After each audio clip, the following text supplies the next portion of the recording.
Okay, so I was reading in Ephesians chapter 3. And first of all, this guy has really long sentences.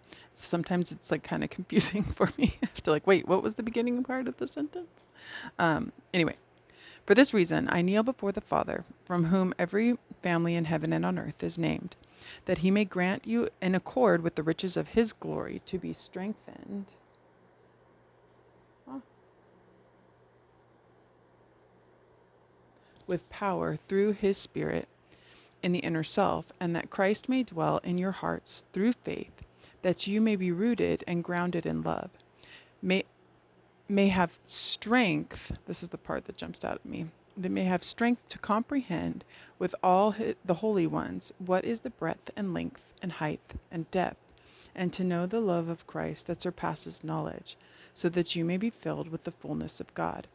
And the reason it kind of jumped out at me is the strength to comprehend.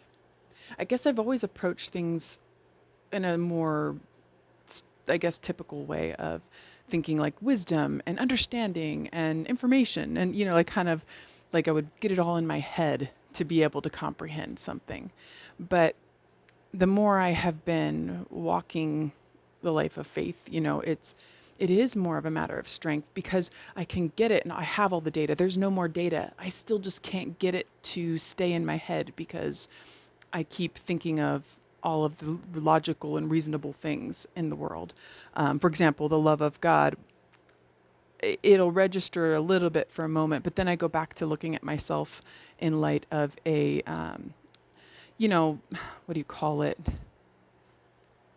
Performance based society. And like I start to see all of my flaws and all the things and why I shouldn't. And I go back to looking at someday I'll earn that, or I just need to work harder or try harder.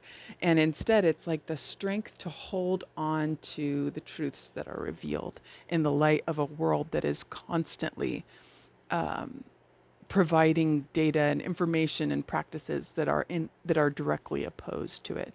And so I don't know, I just really took note of that today, the strength to comprehend. Because you can't ever reach that higher level of understanding without being able to hold on to it long enough for it to soak into the other parts of the way that we think and understand things. But it's like the seed on the road that talks about getting snatched up before, because it talks about like when you throw the seed on the road and like the birds come and snatch it up because people don't understand it.